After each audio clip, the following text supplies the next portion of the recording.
आज हम बाबा साहब भीमराव अंबेडकर की बात कर रहे हैं और उनका एक कोट पढ़ना चाहेंगे।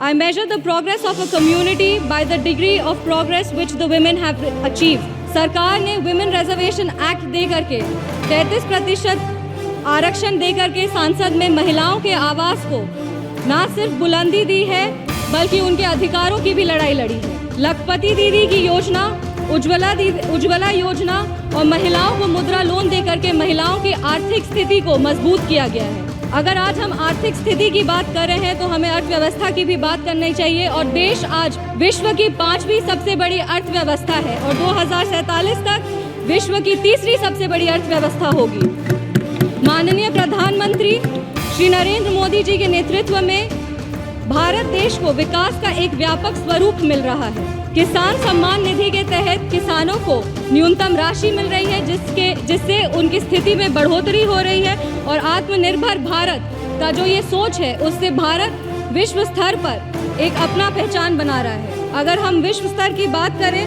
तो G20 के न्यू दिल्ली डिक्लेरेशन में 100% ग्लोबल कंसेंसस के साथ भारत आज एक विश्व मित्र के रूप में स्थापित हो रहा है। ऑनरेबल स्पीकर सर एक युवा है और युवाओं का प्रतिनिधित्व कर रहे हैं। हम कहना चाहेंगे कि एनडीए की सरकार में the youth is being equipped with necessary skills and knowledge to face global challenges with initiatives like Skill India, Digital India and Startup India।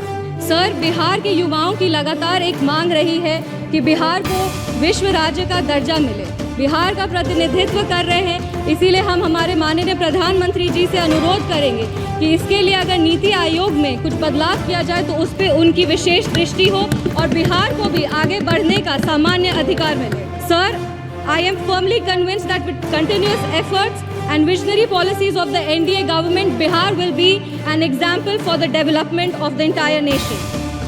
I want to reaffirm our commitment and Lok Jan Shakti Party's commitment to NDA's leadership और हम अपने राष्ट्रीय